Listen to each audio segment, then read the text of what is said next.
Az Illés zenekarnak már volt néhány utolsó fellépése. Rajongóik még ma is remélnek. Leventéjék azonban megesküdtek nekem, hogy most tényleg utoljára zenélt együtt a banda. Jó estét kívánok, Kövesdi Péter vagyok. Ahogy mondani szokták, ha élne, idén lenne 40 éves. De már nem él. Állítólag. 1964-ben az akkori Illés zenekar első kislemezének borítóján ezt írták az akkor még kevéssé ismert együttesről. Amatőr zenészek lelkes, stílusos játékukkal hamar meghódították a közönséget. A pódiumon ízléses, mértéktartó a viselkedésük, a köznapi életben jó barátok, ha tehetik, mindig együtt töltik a szabadidejüket. Aztán az ízlés és a mértéktartás legalábbis a hatalom szerint eltűnt belőlük, ezért többször betiltották őket. 8 év együttzenélés után pedig rájöttek, talán nem is olyan jó barátok. Vagy egyszerűen csak kiderült, hogy már nem ők a legnagyobb sztárok. Akkor viszont hogy tudnak még évtizedek múlva is megtölteni egy sportcsarnokot, egy stadiont, vagy akár egy egész szigetet? Lehet, hogy a legendák mégis örökké élnek. Várj egy picit. Add ide. Ezt a két szót kicseréljük. Miért? Majd holnap. Zolinak 6-ra el kell menni. Vegyük át még egyszer. 1, 2, 3, 4, 1. A legendák itt alig múltak 20 évesek. Még fogalmuk sincs arról, hogy ők épp most forradalmasítják a magyar könnyűzenét. Meg még azt sem tudják pontosan, mit is akarnak. De azt igen, hogy mit nem.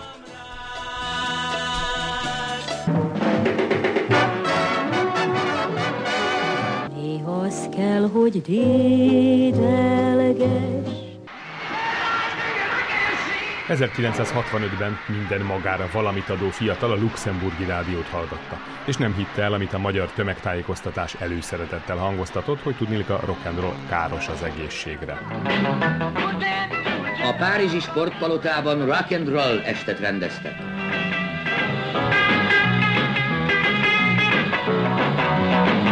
Egy-két óra múlva kitört a botrány. A fékevesztett francia huligánok törtek, zúztak, tombolásukat a kivezényelt rendőrség is csak nehezen tudta megfékezni. Azért a diáklázadás azért nem volt kutyafüle, tehát egy széles körű olyan ellenállás volt a fiatalok részéről, hogy vannak dolgok, amiben politikailag, kulturálilag és gazdaságilag másképpen kell viselkedni. Vitányi Iván egy csapat fiatal szociológussal ekkor kezdte kutatni, ahogy akkor nevezték a magyar beat zenét. Magyarországon a 60-as évek közepén kezdtek alakulni a klubzenekarok, többségükben lelkes amatőrök voltak, több-kevesebb zenei tudással. Koncertjeiken általában nem volt ilyen. Se ilyen. Inkább csak ilyen. Kezdtem figyelni, hogy mit csinálnak ezek a zenekarok, elmentem, meghallgattam és tetszett. És úgy láttam, hogy valami új dolog történik, ezt tanulmányozni kell, figyelni kell, hogy micsoda, és segíteni kell, amennyire lehetséges. Ilyen még nem volt. Az igazi Illés, amit ma mindenki ismer, 1965-ben alakult, állítólag teljesen véletlenül.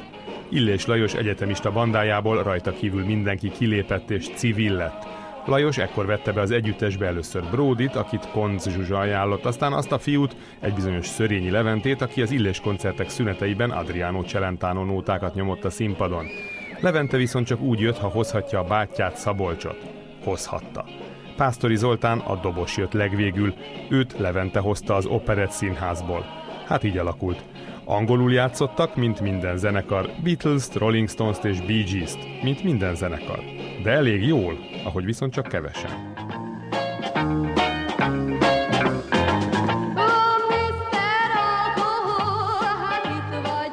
A több száz amatőr együttesből aztán csak 3-an maradtak talpon, a többiek egyre kevesebb lehetőséget kaptak, végül szép csendesen megszűntek. Az a baj, hogy ilyenkor mindenki arra hivatkozik, hogy hát igen, mert voltak a kivételezett sztár, tehát a kedvezményezettek, mint például mi, mondják ők, és a mi hátterünkben ezeket mind kiszorították, mint Liversing, meg Scampolo, meg nem tudom én. Tehát persze igen, kiszorították, mindenki szorítottak kifele, csak volt, akit sikerült kiszorítani, és volt, akit meg nem sikerült kiszorítani. Ezek voltunk például mi, meg az Omega akár.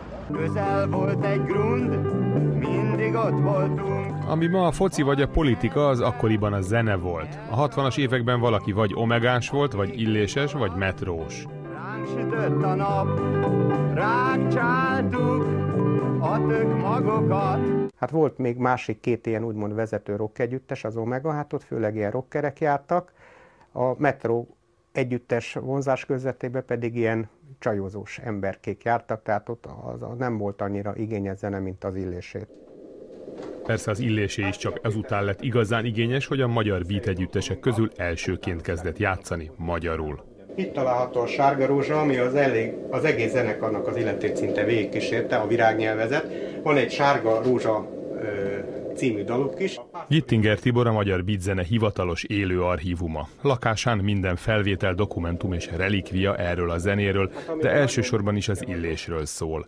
Tibor a legendás Illés Klub egyik alapítója a Fővárosi Művelődési Házban. A zenekar minden tagja jó barátja, ő gondozta Bródi verses kötetét is. Leventét óriási énekesnek tartja, de szerinte az illésnóták ereje főleg a szokatlan hangvételű magyar szövegben volt. Nagyon jó volt példálózni, vagy az iskolarádióban lejátszani azokat a dalokat, hogy valakinek holnap le kell mondani hivataláról, valakinek holnap meg kell váltani ezt a világot, vagy a hatalom szeretete nem a szeretet hatalma. Hát ez nekünk egy nagyszerű érzés volt, hogy az iskolarádióban ez elhangozhatott, vagy akár mondjuk a későbbiekben mondjuk a katonaságnál. És végre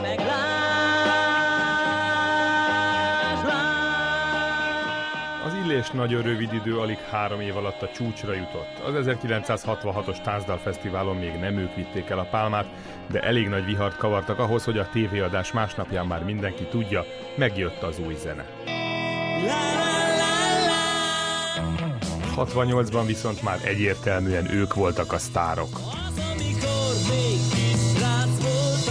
A közönség imádta őket, a zsűri minden létező díjat nekik adott, a hatalom azonban egyelőre nem tudta hová tenni a zenekart. Micsoda borzasztó dolgokat művelnek ezek, milyen csúnyák ezzel a hosszú hajjal, milyen rettenetes dalokat énekelnek, betiltani. Népszabadság egyik újságírója harcosan harcolt minden módon ellenük, hogy miket csinálnak, belerúgnak a konzervdobozba, és mit énekelnek, és lázadnak a rendszer ellen. Másrészt viszont volt az, hogy hát azért jobb volna ezt engedni, tehát egy kettős viselkedés volt a hatalom részéről. Ők megfésülni szerették volna az Illés együttes, pedig közel nem voltunk olyan kurszosak, mint sok másban, de csak veszélyesek voltunk.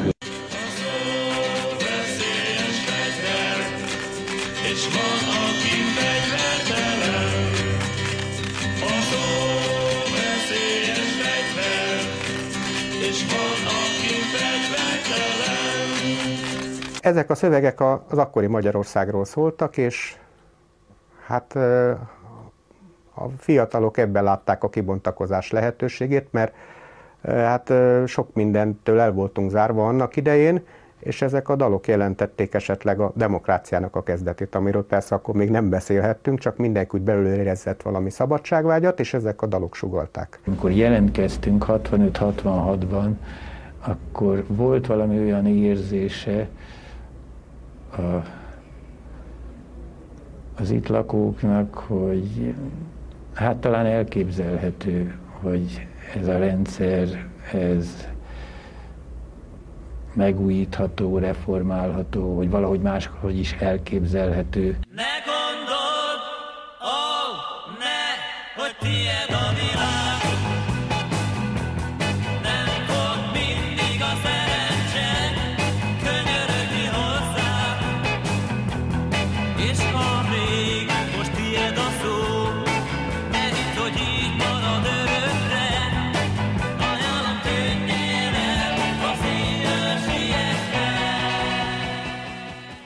A Bródi szövegi rendszerellenessége és a mi családi hátterünk, ami antikommunista volt, összeért az Illés zenekarban, és az első pillanatban vált szét, amikor már nem erről szólt a dolog.